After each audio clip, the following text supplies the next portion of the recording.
नमः जनभाषायै संस्कृताय मित्राणि। श्री गुरुवे नमः। आज हम संस्कृत के जाने माने विषय को लेकर आए हैं और हमारा विषय जो है वह है उपसर्ग। धातु से पूर्व में जो शब्द लगते हैं उनको हम उपसर्ग कहते हैं। यानी उपसर्ग जो है वह धातु से पूर्व में लगते हैं। कोई भी धातु अर्थात संस्कृत में क्रिया होती है, यानी कोई भी वर्ब हो संस्कृत की तो उससे पूर्व में जो उपसर्ग लगते हैं उनको, पूर्व में जो शब्द लगते हैं, अव्यय लगते हैं, उनको हम उपसर्ग कहते हैं। तो उपसर्ग जो है वह वैसे तो अलग अलग प्रकार से लोग मानते हैं, पर कुछ ऐसे भी जैसे अलग अलग प्रकार के को एक मान लेते हैं उपसर्ग है वह, और कुछ गति अर्थ में भी होते हैं और कुछ प्रादि होते हैं। तो उपसर्ग कई प्रकार के होते हैं। तो जो प्रादि उपसर्ग हैं उनकी संख्या 22 है, तो हम उन्हीं का अध्ययन करेंगे। धातु रूप तथा धातुओं से निष्पन्न शब्द रूपों से पूर्व प्रयुक्त होकर उनके अर्थ का परिवर्तन करने वाले शब्दों को उपसर्ग कहते हैं। यह उपसर्ग की परिभाषा है कि जो धातु रूप पठति पठतः पठन्ति, ये धातु रूप हो गए, और धातु कोई भी गम लृ नी हस लिख जो धातुएं हैं उनसे निष्पन्न जो शब्द रूप हैं, जैसे एक धातु है, मान लीजिए हमारी नी धातु है ले जाने अर्थ में, उससे ल्युट करेंगे नयन बन जाएगा, और उसी को उत लगा देंगे तो उन्नयन शब्द बन जाएगा। तो धातुओं से निष्पन्न जो प्रातिपदिक हैं उन प्रातिपदिक शब्द रूपों से पूर्व प्रयुक्त होकर जो उनके अर्थ का परिवर्तन कर देते हैं। जैसे धातु क्या है, हमारी नी धातु है ले जाने अर्थ में, और उत लगा दिया तो उन्नयन अर्थ हो गया, उठाने अर्थ में हो गई वो। तो धातुओं में परिवर्तन हो जाता है, उनके अर्थ में परिवर्तन हो जाता है उपसर्ग लगाने से। उन शब्दों को उपसर्ग कहते हैं। ठीक है, तो उपसर्गेन एक श्लोक भी है उसका, उपसर्गेन धात्वर्थो वलादन्यत्र नीयते प्रहाराहार संहार विहार परिहारवत्। कह रहे हैं कि उपसर्ग से अथवा उपसर्ग द्वारा धात्वर्थ हो धातु के अर्थ को बलात् यानी जबरदस्ती, अन्यत्र नीयते, नी धातु है ले जाने अर्थ में, अन्यत्र ले जाया जाता है, यानी अन्यत्र कोई दूसरा अर्थ हो जाता है। किस प्रकार से, तो एक धातु का उदाहरण दिया उन्होंने कि धातु है हिरी, हरणे अर्थ में धातु है। अब इसमें इसी का हार शब्द बनता है, उसमें प्रहार प्र उपसर्ग लगा दिया, प्र उपसर्ग लगा दिया तो प्रहार बन जाएगा, आंग उपसर्ग लगा दिया तो आहार बन जाएगा, और सम उपसर्ग लगा दिया तो संहार बन जाएगा, वी उपसर्ग लगा दिया तो बिहार बन जाएगा। ये बिहार पटना वाला बिहार नहीं है, ये बिहार है। और परि उपसर्ग लगा दिया तो परिहार बन जाएगा। शब्द क्या है, शब्द एक ही है, हार। इसी हार शब्द के ऊपर, इसी हार में प्रा लगा दिया प्रहार, सम लगा दिया संहार, आंग लगा दिया आहार, परि लगा दिया परिहार, बी लगा दिया विहार हो गया। तो शब्द एक ही था। इस प्रकार बत यानी इस प्रकार, परिहारवत। तो इस प्रकार से इनका शब्द का अर्थ बदल जाता है। उपसर्गों से जुड़ने से पद का अर्थ बदल जाता है। जैसे हार शब्द का अर्थ है माला, ही धातु से हार शब्द बनता है और उसका अर्थ होता है माला। सामान्यतः हार का अर्थ माला होता है, और हमारे बुंदेलखंडी में तो उसको खेत भी कहते हैं हार को। हार मतलब पराजय भी होती है। तो हार के कई अर्थ हैं, परंतु जब उसमें प्रा उपसर्ग लगता है तो प्रहार यानी मारना हो जाता है। आंग उपसर्ग लगता है, यहाँ आ लिखा है, आंग होता है। आहार मतलब भोजन हो जाता है, खाना। इसी प्रकार यदि हार में सम उपसर्ग लगा दें तो संहार हो जाएगा, जिसका अर्थ होता है नष्ट करना, संपूर्ण नष्ट करना। और इसी में बी लगा दें तो विहार मतलब भ्रमण करना, घूमना फिरना। और परि उपसर्ग लगा दें तो परिहार यानी सुधार करना, त्याग करना, दो अर्थ में हो जाएगा। इस प्रकार हमने देखा कि उपसर्गों से अलग अलग उपसर्गों के जुड़ने से शब्दों के अर्थों में परिवर्तन आ जाता है। यानी हम कोई भी शब्द में उपसर्ग लगा देते हैं तो उससे शब्द में नहीं धातु में लगा देते हैं, धातु जो शब्द में लगा देते हैं तो उसमें अर्थ का परिवर्तन हो जाता है। अब उसी का उन्होंने उदाहरण दिया है कि उपसर्ग प्रयोगेन शब्द निर्माणम। कुछ उपसर्ग लगाकर शब्द बनाए गए हैं। जैसे प्र उपसर्ग है, उसमें प्रभवती भू धातु है और उसका प्रथम रूप बन रहा है, प्रथम पुरुष के एक वचन का, भवति भवतः भवन्ति, उसमें प्रा लगा दिया प्रभवती। तो प्रभवती मतलब प्रभावित करता है। अथवा प्रवाहित होती है, प्रवाहित होता है। तो यहाँ गंगा हिमालयात प्रवहति, गंगा जो है वह हिमालय से प्रवाहित होती है, गंगा नामक नदी हिमालयात। यहाँ भू धातु है क्रियार्थक में, धातु क्या है भू, फिर उसमें तिप लगा तो भवती बन गया, और प्रा उपसर्ग लगा दिया तो प्रभवती बन गया। ठीक है, ये सब व्याकरण का कार्य है। फिर उसी में कृ धातु है, कृ धातु से प्रकर्षः रूप बन गया, फिर यत् धातु से यत्नः बन गया प्रयत्नः, और फिर उसी में हमने तिष्ठ धातु से प्रतिष्ठा बन गया। प्रा उपसर्ग ही है, तिष्ठ धातु बैठने अर्थ में, प्रतिष्ठा सम्मान अर्थ में है, प्रयत्न मतलब प्रयास करने अर्थ में है, प्रकर्ष यानी थोड़े तीक्ष्ण कठोर अर्थ में है। अब परा, परा का सीधा अर्थ होता है पराजित करना, यही अधिकतः प्रयोग में आता है परा का अर्थ। परा भवति, पराजयति, जो भी पराजयते। देखिए जी धातु जो है वह जयति जयतः ऐसे रूप चलते हैं इसके, मतलब वादिगण की धातु है ये, और इसका जो है वह परस्मय पद में चलते हैं रूप। देखिए ध्यान दीजिएगा, यहाँ पर परस्मय पद में चलते हैं। पर जब उसमें परा उपसर्ग लग जाता है अथवा कोई भी उपसर्ग लग जाता है, प्रा लगा दें, तो वहाँ पर वह आत्मनेय पद की हो जाती है। अब आप इतना तो जानते ही होंगे, धातु में 2 प्रकार की होती हैं, 3 प्रकार की होती है, एक तो आत्मनेय पद, परस्मय पद और उभय पदी। तो यहाँ पर जो धातु परस्मय पद की थी, यानी जिसका रूप चलता था भवति भवतः भवन्ति, वह चलने लगा नीयते नीयते नीयन्ते। तो उसी प्रकार पराजयते ऐसा रूप बना, क्योंकि उपसर्ग लगा दिया उसके आगे। तो सैनिकः शत्रुन् पराजयते, सैनिक शत्रुओं को पराजित करते हैं। ठीक है, तो यह पराजयते अर्थ में परा उपसर्ग लगा दिया हमने यहाँ पर। पराभवति का अर्थ भी वही होगा, पराजित करना।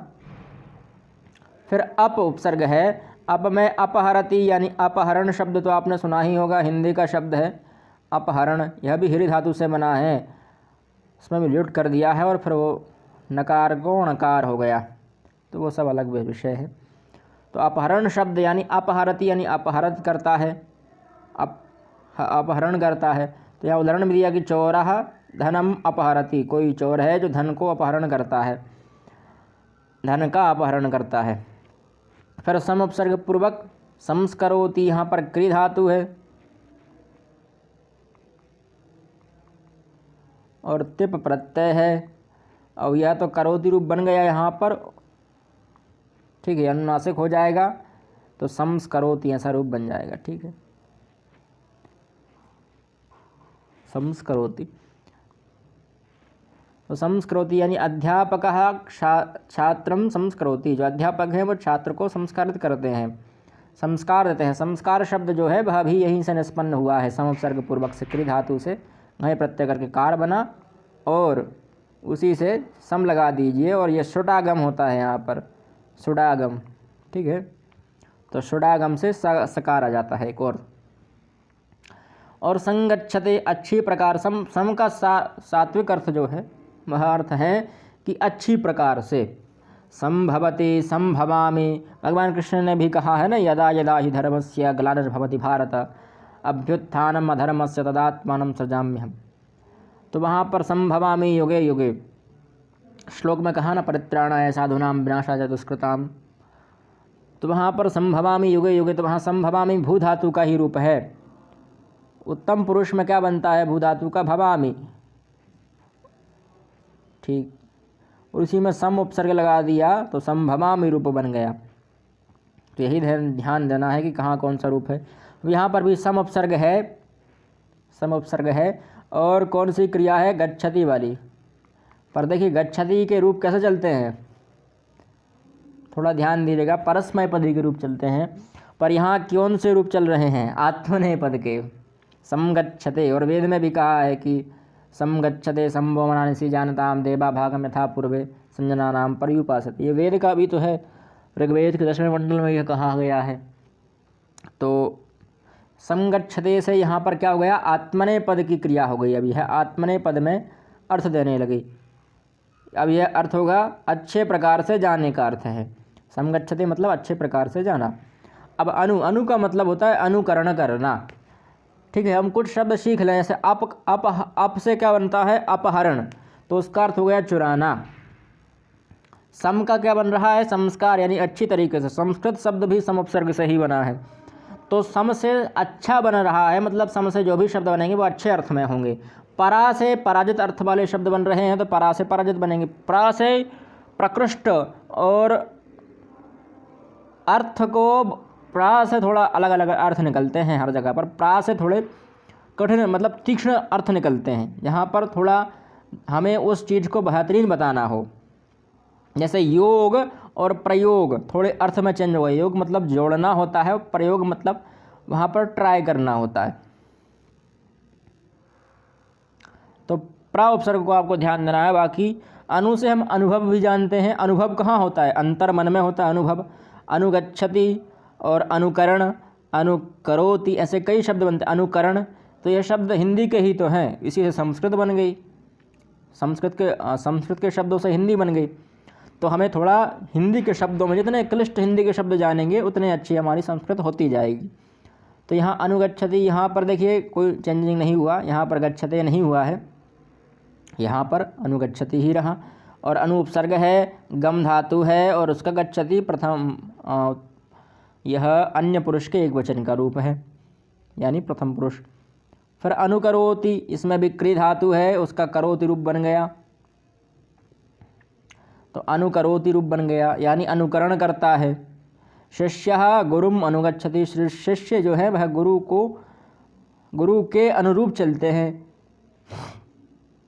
जो भी शिष्य हैं वह गुरु के अनुरूप चल रहे हैं। तो ऐसे शिष्य मिलते नहीं हैं, पहले होते होंगे। अब का थोड़ा अर्थ परिवर्तित कर देते हैं। अब का जो अर्थ है अवगच्छति, यानी जानता है। अवगच्छति मतलब हृदय में चला गया क्या, ऐसा अर्थ हो जाता है उसका, कि थोड़े अंदर अर्थ में होता है, वह हृदय के अंतर्गत भाव को दर्शाता है। जैसे अवगच्छति, तो वह अंदर चला गया क्या, जाना अर्थ तो रहेगा पर वह अंदर जाने अर्थ में। अवतरति यानी अंदर चला गया क्या। अवजानाति यानी बहुत अंदर जान गए क्या। रामः भवन्तम् अवगच्छति, राम आपको बहुत अच्छे से जानते हैं। यह इसमें जानने अर्थ में हो गया। गच्छ धातु जाने अर्थ में होती है, पर जानने अर्थ में भी हो गई। अवजानाति यानी बहुत अच्छे प्रकृष्ट रूप से जानते हैं। फिर निरुपसर्ग पूर्वक, निर से क्या बनता है? निर्गच्छति, निराकरोति, और निर से निराकार भी बनता है, इस पर विवाद चलता है। निर्गतः आकारः यस्मात्, तो वही नी से अर्थ क्या होता है? निर्गत, यानी निकलने वाला अर्थ। जहाँ भी निकलने का कार्य होगा वहाँ पर निरुपसर्ग का प्रयोग होता है। ठीक है। निर्गुण यानी गुणः, निर्गतः यस्मात्, अथवा जहाँ भी निर का प्रयोग होगा, निर्गतः, जहाँ पर भी निर उपसर्ग का प्रयोग हो रहा है वहाँ पर उसका अर्थ होता है निकलना। यहाँ पर भी निर्गच्छति यानी निकल जाता है। निकल गया कहाँ से? प्राचार्यः कार्यालयात्, कार्यालय से निर्गच्छति, निकल गए, निकल रहे, जा रहे हैं, निकल जा रहे हैं। फिर निराकरोति, निराकरण शब्द तो सुना ही होगा। निराकरण उसी का रूप है निराकरोति, यानी निराकरण करता है। निराकरण हिंदी का है, निराकरोति संस्कृत का है। तो निराकरोति अर्थात निराकरण करता है, यानी वहाँ पर वह उसको न्याय करता है, न्याय देता है। फिर निश उपसर्ग पूर्वक, अब निष्कारण, यहाँ पर इसका अलग अर्थ है कि न कारण इति निष्कारण, जिसका कोई कारण ना हो वो निष्कारण है। ठीक है। और निस्सरति मतलब बहुत तेज़ी से बहती है, उसको क्या कहेंगे? निस्सरति, जो तेज़ी से बहती है। सर्पः बिलात् निस्सरति, सर्प बिल से बहुत तेज़ी से निकलता है। ठीक है। अब सर धातु है यहाँ पर, सरिता जिससे बना है, सरिता शब्द, सरिता मतलब नदी, वही शब्द निस्सरति यहाँ पर बना है। तो निश का अर्थ होता है निष्कारण का अर्थ बिना कारण के, निस्सरति अर्थात निकलता है तेजी से। और भी निस से बहुत सारे शब्द बन जाते हैं। अब निश को यहाँ शकार कैसे हो गया, प्रश्न हो रहा होगा आपके मन में कि यह सकार कैसे हो गया। तो बता देते हैं कि हम श्रुत्व श्रुत्व तो आप जानते ही होंगे, और तकार से पूर्व तवर्ग से पूर्व सकार हो जाता है। पर बचते कौन कौन से वर्ग हैं, का वर्ग और पा वर्ग बचते हैं। तो का और पा से पहले यही शा हो जाता है। ठीक है, एक और शब्द भी आपने ध्यान दिया हो या ना दिया हो तो मैं बता देता हूँ, वो शब्द क्या है।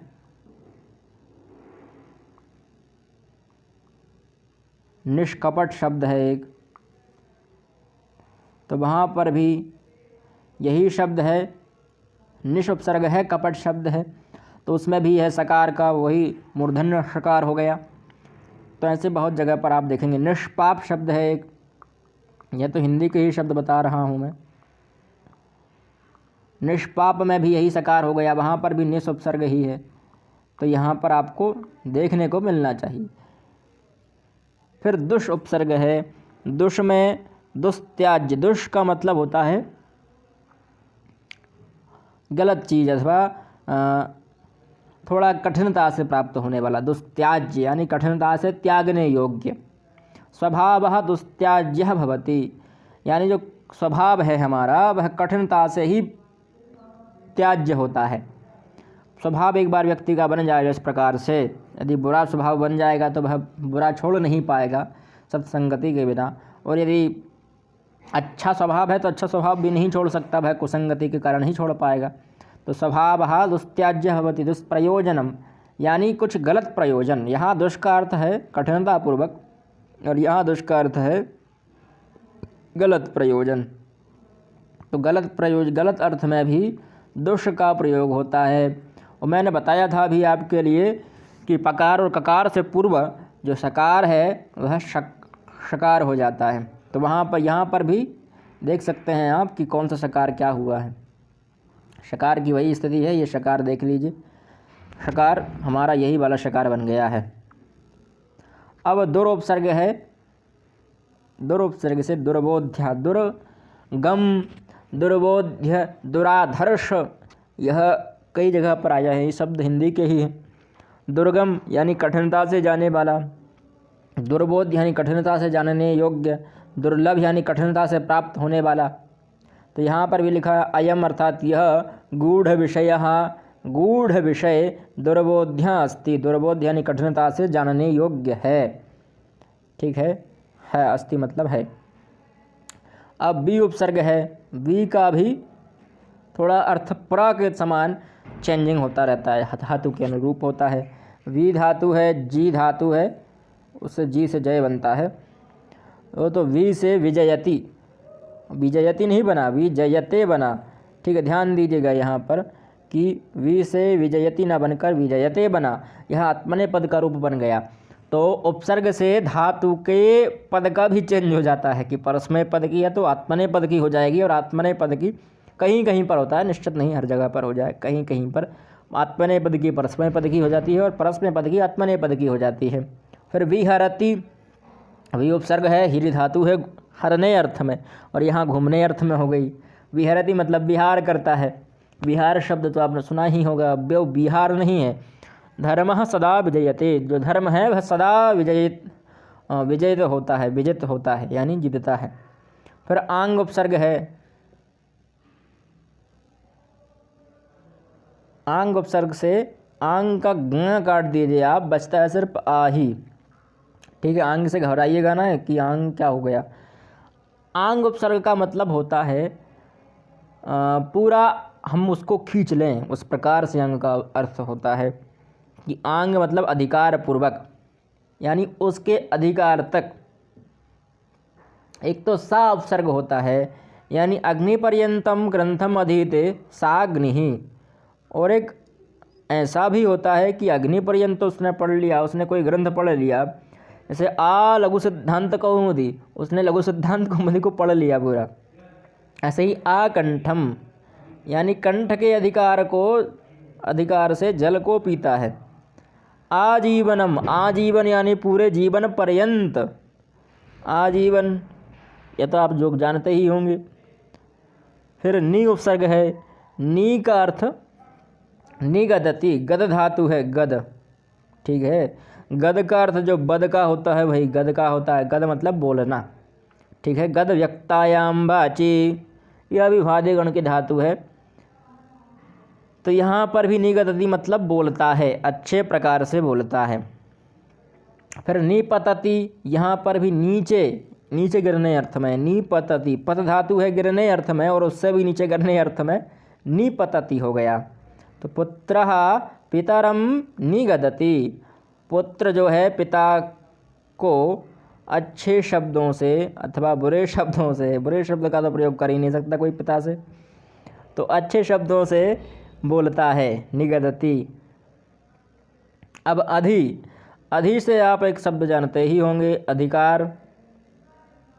हमारे संविधान हमें अधिकार देता है, तो उस अधिकार को यदि आप याद रखें तो अधि को समझ जाएंगे। अधिराजते यानी राज, अधिकार पूर्वक राजता है। अधिशेते यानी वह अधिपूर्वक से सोता है, अधिकार पूर्वक पलंग पर सोता है।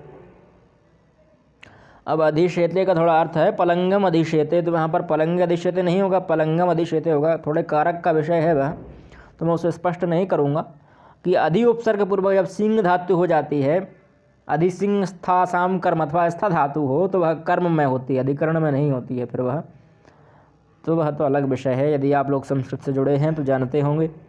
अब अधिराजते, विद्वान सर्वत्र अधिराजते, जो विद्वान लोग हैं वह सभी जगह पर शोभित होते हैं। राजते अधिराजते मतलब अच्छे प्रकार से अधिकार पूर्वक से शोभित होते हैं, राजते हैं। फिर अति उपसर्ग पूर्वक, अति मतलब होता है, अब जान, अति सर्वत्र वर्जयेत, अतिदानाद बलिर्बद्धः अतिमानात् सुयोधनः विनष्टो रावण लोल्यात् अति सर्वत्र वर्जयेत। तो वहाँ पर अति का प्रयोग हुआ है, तो यह अति मतलब बहुत ज़्यादा किसी चीज़ की हद। अतिवादः यानी अति बोलना, ज़्यादा बोलना। ऐसी वाणी बोलिए कोई न कहे चुप, और ऐसी बैठक बैठिए कोई न कहे उठ। तो अतिवादः मतलब बहुत ज़्यादा वाद विवाद। अत्याचार यानी आचार जो है वह अत्याचार हो गया, बहुत ज़्यादा उनके ऊपर क्रूरता अपनाई जा रही है। इसका जो प्रयोग है वह क्या है, अतिवादो न कर्तव्यः, अतिवाद अत्यधिक बोलना, न कर्तव्यः नहीं बोलना चाहिए, कर्तव्य नहीं है अति बोलना, इसलिए कम बोलिए और मीठा बोलिए। सु उपसर्ग पूर्वक, अब सु तो जो है, सु अच्छे चीज़ को दर्शाता है। सु का सुगम, सुयोग, हम कहते हैं ना सुयोग, सुगम, सुलभ, तो यह सु का हम अच्छे प्रयोग में दर्शाते हैं। सुपुत्रेण, सुपुत्रः अर्थात अच्छा पुत्र है वह सुपुत्र है, और जो बुरा पुत्र है वह क्या है, कुपुत्र है, ठीक है। जो अच्छा पुत्र है वह सुपुत्र है, जो बुरा पुत्र है वह कुपुत्र है। फिर सुशोभते, सुशोभते मतलब शोभित तो होता है पर और अच्छे से शोभित होता है। जैसे उद्याने पुष्पाणि सुशोभन्ते, ठीक है, उद्याने पुष्पाणि सुशोभन्ते, यह उद्यान में पुष्प बहुत अच्छे तरीके से शोभित हो रहे हैं, बहुत सारे पुष्प हैं, एक पुष्प नहीं, पुष्पाणि हैं। फिर उत उपसर्ग पूर्वक, उत का भी अर्थ थोड़ा थोड़ा परिवर्तन होता रहता है हर शब्द के साथ। एक उपसर्ग का कोई निश्चित अर्थ नहीं होता है, उपसर्ग के बहुत सारे अर्थ परिवर्तित होते रहते हैं। हम कह नहीं सकते कि इस उपसर्ग का अर्थ यही होगा, उसका अर्थ परिवर्तित होता रहता है।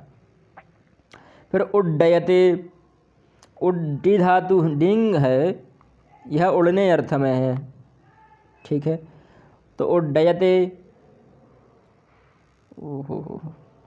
उड्डयते मतलब उड़ता है और ऊपर उड़ता है। कौन उड़ता है, पक्षिणः, पक्षी, पक्षिणौ, पक्षिणः, पक्षिण शब्द है। तो पक्षिणः आकाशे, आकाश में, उड्डयन्ते उड़ते हैं अच्छे प्रकार से। उत्पतितः गिरता है, ऊपर से गिरता है।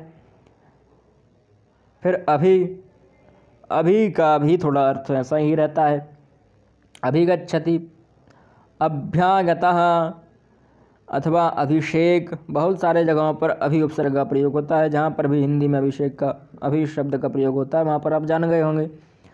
अभिगच्छति, अभ्यागतः, जो अभ्यागत मतलब क्या होता है? अतिथि। सर्वैः सदा पूजनीय, सभी के द्वारा सदा पूजनीय है, पूजना चाहिए। जो भी अभ्यागत हैं वह सभी के द्वारा पूजनीय हैं। अभिगच्छति यानी अच्छे प्रकार से जाता है। प्रत्युपकारः यानी उपकार, प्रति का उपसर्ग, प्रति उपसर्ग का अर्थ होता है किसी चीज़ के बदले। ठीक है, जैसे प्रत्युपकार तो उपकार के बदले, फिर बोल प्रत्यवदत यानी बोलने के बदले, प्रति उत्तर यानी उत्तर के प्रति उत्तर। ठीक है, प्रति मतलब उसके प्रति उत्तर, उसके बदले। प्रत्युपकार यानी उपकार के बदले उपकार। प्रत्यवदत यानी बोलने के जो बोल अवदत तो होता है, भूतकाल की क्रिया है, तो यानी बोल चुका उसके बदले बोला उसने। प्रति उत्तर मतलब उत्तर के बदले उत्तर। उत्तर प्रति उत्तर मत करो, ऐसा कहा जाता है ना। प्रत्युपकार मतलब उपकार के बदले उपकार। प्रत्यवदत मतलब बोलने के बदले बोलना। पुत्री मातरम प्रत्यवदत यानी पहले माता बोली फिर माता को पुत्री बोली। अब वो तो चलता रहता है पुत्री और माता का। तो परित्यजामि, परि उपसर्ग पूर्वक। परि का अर्थ बहुत घनघोर होता है, एक पर्यावरण शब्द है, पर्यावरण। इसी पर्यावरण शब्द में भी परि उपसर्ग ही है और आवरण है। पर्यावरण यानी चारों ओर से जो हमें घेरा हुआ है। कहीं चारों ओर से लेते हैं, कहीं परि का अर्थ थोड़ा छोटा निकृष्ट भी ले लेते हैं, कहीं परि का अर्थ संपूर्ण भी होता है। तो परि का अर्थ भिन्न भिन्न प्रकार पर भिन्न भिन्न होता है। परित्यजामि, अहम दुष्टम, चारों ओर से परित्यजामि। परिवर्तनम, परिवर्तन यानी उसमें चेंजिंग लाना चाहिए। वर्तन शब्द है, उसमें परिवर्तन कर दिया। त्यजामि यानी त्यागना होता है, परित्यजामि अर्थात भली भांति त्यागना हो गया। उपगच्छति, उप अर्थात समीपे। उप अर्थात इसका निश्चित है भैया, इसका तो मैं कह दूंगा कि निश्चित है। उप अर्थात समीपे अर्थात समीप में। सप्तमी विभक्ति है नहीं, समीपे बोले आप। समीपे कौन सा शब्द है ये नया? समीपे मतलब समीप में। कैसे समीप में? एक प्रयोग है कि रामस्य समीपे, ये समास के प्रयोग हैं। समास में एक प्रयोग होता है अव्ययी भाव, तो उसके अंतर्गत आते हैं उपरामम। अब राम शब्द पुल्लिंग है, नपुंसकलिंग में कैसे हो गया वह अलग पद्धति है।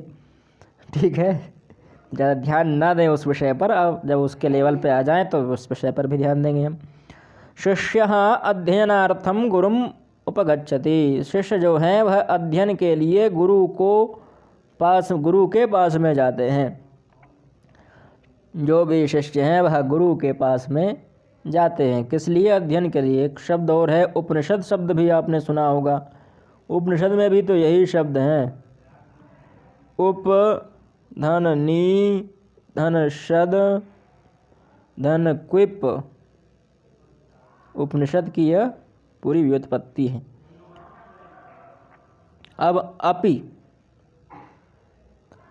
अपि का सामान्य अर्थ होता है भी। ठीक है, अपि दधाति, धारण करता है। द्वारपालः द्वारम अपि दधाति, द्वारपाल द्वार को धारण करता है अथवा अच्छे तरीके से धारण करता है। अपि दधाति मतलब होता है बजना, बजता है। पिधान, पिधान का अर्थ होता है अलार्म। ठीक है, पिदधाति। अब किसी भी धातु में उपसर्ग जोड़ने से अर्थ में परिवर्तन हो जाता है। जैसे देखिए, आगच्छति का मतलब हो गया आना, गच्छ का मतलब क्या होता है? जाना, और आगच्छति का मतलब हो गया आना। उपगच्छति का मतलब हो गया पास आना। मैंने कहा था कि इसका अर्थ होता है पास आना। अब अनुगच्छति का अर्थ हो गया पीछे जाना। अवगच्छति का समझना, यानी हृदय में जाना, उसको कहते हैं समझना। जब हृदय में चला जाए उसको समझना कहते हैं। अब यहाँ हमें भी ध्यान रखना आवश्यक है कि जब हमें किसी उपसर्ग युक्त धातु का वाक्य में प्रयोग करने की आवश्यकता पड़ती है, तब धातु रूप के सामान्य प्रयोग में ही पद निर्माण करने के पश्चात निर्मित पद में उपसर्ग को संधि नियमों के अनुसार जोड़ना चाहिए। यानी संधि के अनुसार आपको पदों को जोड़ना चाहिए। अगर आपने संधियाँ पढ़ी हों तो अच्छी बात है, ना भी पढ़ी हों तो हमारे पास एक और वीडियो है, उसमें आप जाकर देख सकते हैं। तो संधि में क्या पढ़ना है, संधियाँ क्या होती हैं, स्वर संधि, व्यंजन संधि, उनके अनुसार। जैसे हमने यहाँ पढ़ा था एक उड्डयते जो शब्द है वह संधि से निर्मित हुआ और भी देख लीजिए, यहाँ पर दुष्प्रयोजन जो शब्द है, निष्कपट जो शब्द है, यह सब कहाँ से आए, संधि से। संस्करोति, संगच्छते, यह सब संधि से ही प्रभावित हुए हैं, संधि से ही बने हैं। उन्नयन शब्द बना जो, वह सब संधि से ही बने हैं। तो यहाँ पर भी देखिए लट लकार में गच्छ धातु का गच्छति बनता है प्रथम पुरुष एक वचन में, तो अनुगच्छति, अनुपसर्ग पूर्वक अनुगच्छति पीछे करता है। पर लुट्र में गमिष्यति बनता है, तो अनुगमिष्यति। लंग में गच्छत बनता है, पर अनुगच्छत नहीं बनेगा, अन्वगच्छत बनेगा। ठीक है, यण हो जाएगा। यदि आप लोगों ने यण संधि पढ़ी हो तो वहाँ पर एक नियम होता है कि ऊ को वाह हो जाता है। तो ये देखिए ऊ को वाह हो गया है। अन्वगच्छत, ध्यान दीजिएगा यहाँ पर। अब लोट में गच्छतु होगा तो अनुगच्छतु, विधिलिंग लकार में गच्छेद बनेगा तो अनुगच्छेद हो गया। यहाँ लिखा भी है यण संधि। यण संधि में य र ल व इनके साथ होती है संधि, या र ल व। इनके स्थान पर ई, रे, रे और ऊ के स्थान पर वाह हो जाता है। वह अलग प्रसंग है, संधि का प्रसंग है। चलिए, अब धातु को हमें अलग अलग करना है। यहाँ पर उपसर्ग क्या है, उत, और यहाँ पर धातु है तिष्ठ। तिष्ठतु क्रियापद है। अब यहाँ पर आपको ध्यान देना है कि जो तुष्ट धातु है वह तुष्ट नहीं है, वह धातु है ठा। ठीक है, यह धातु है, उत उपसर्ग है और उसका क्रियापद क्या है, यह लोट लकार की है। ठीक है, लोट लकार प्रथम पुरुष एक वचन की है। अब अगली निरगच्छन का देख लेते हैं। निरुपसर्ग है, अरे निरुपसर्ग है, ठीक है, मैं समय नहीं है और उतना स्थान भी नहीं है उस पर। निरुपसर्ग है, मेरी राइटिंग भी इतनी अच्छी नहीं है तो भी प्रयास करते हैं। निरुपसर्ग है, गच्छ धातु है अथवा गम कहिए, और उसका भूतकाल का प्रयोग है, यानी लंग लकार का। ठीक है, और यह किसका है, बहुवचन का है, ध्यान रखिएगा। अगला है निस्सरतु, इसमें भी निस उपसर्ग है, सर धातु है और लोट लकार का रूप है, किसका, एक वचन का। ठीक है, अब संवदन्ति, समुपसर्ग है, वद धातु है और वर्तमान काल, वर्तमान अर्थात लट लकार, एक वचन नहीं बहुवचन है, बहुवचन।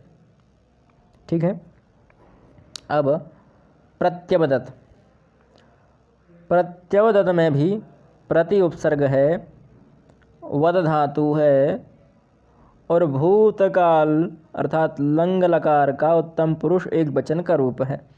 ठीक है, अब सुशोभते में सु उपसर्ग है, शोभरी धातु है और यह तो वर्तमान लट एक वचन, प्रथम पुरुष एक वचन का रूप है।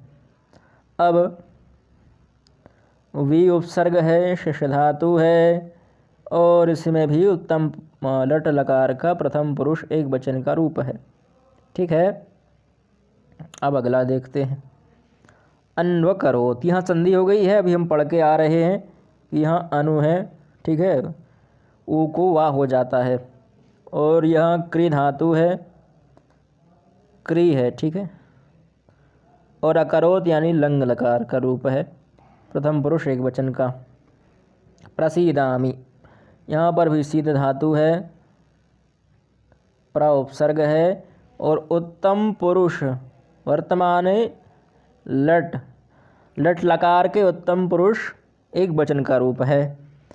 फिर अवागच्छत, अब यहाँ पर भी ध्यान दीजिएगा, अब उपसर्ग है, यह अब, और गम अथवा गच्छ, वैसे तो संस्कृत में गम लृ धातु है। ठीक है, पर मैं आप लोगों के हिसाब से बता रहा हूँ कि गम ठीक है, और यह भूतकाल के लिए है, यानी लंग लकार का है। लंग लकार प्रथम पुरुष एक वचन, ठीक है। अब यहाँ पर उपसर्ग है उपविशामह में, ठीक है, और विष धातु है, और यह उत्तम पुरुष बहुवचन का रूप है। लट लकार उत्तम पुरुष और बहुवचन है, ठीक है। ये बहुवचन बहु के वचन नहीं है, बहुवचन यानी बहु की संख्या, बहुनी संख्या। हाँ कृष्ण। उपविशामा, फिर उत्थास्यामः। अगला शब्द क्या है? उत्थास्यामः जो है उसमें उत उपसर्ग है, स्था धातु है, सतु है वहष्ठा धातु, ठीक है, बोल स्था ठीक है आपके लिए। और श्यामा अर्थात यह है उत्तम पुरुष बहुवचन, और कौन सा लकार है? लट लकार है, ठीक। लिख लेते हैं आप लोग, मैं बोल देता हूँ, आप लोग लिख लीजिएगा। लिखने की यहाँ पर जगह नहीं है, स्थिति नहीं है, तो हम लिख नहीं पा रहे हैं। उन्नयनम में भी नी उत है, उपसर्ग है, नी धातु है, और यह ल्युट प्रत्यय से बना शब्द है, ठीक है, ल्युट। तो उन्नयनम शब्द बना। अब अपाकुर्बन में अप जो है अय नहीं है, अप है। अब मेरी राइटिंग ख़राब है तो मैं क्या कर सकता हूँ। अप और क्री धातु है, भूतकाल का लंग लकार होता है, तो लंग लकार प्रथम पुरुष बहुवचन का रूप है, ठीक है। फिर है विजयते। विजयते में आप जानते ही हैं वी धातु है, जय मान लीजिए अथवा जी मान लीजिए, जो भी लिखना हो, और यह भी प्रथम पुरुष एक वचन का रूप है, लट लकार का। परितुष्यति परि उपसर्ग है,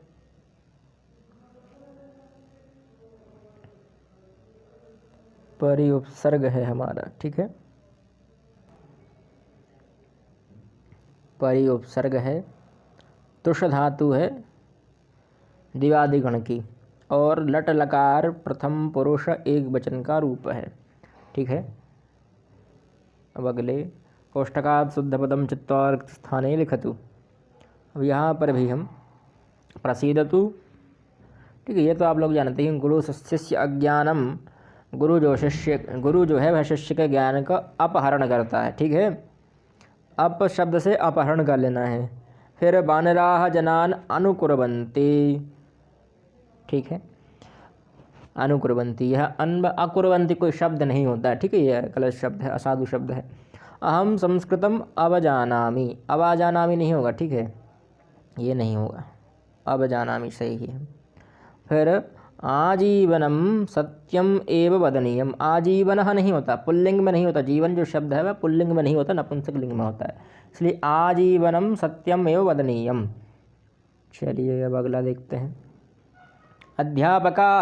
अध्यापकः प्रश्नान् पृच्छति, छात्राः प्रतिवदन्ति, ठीक है, संवदन्ति नहीं होगा, प्रतिवदन्ति होगा।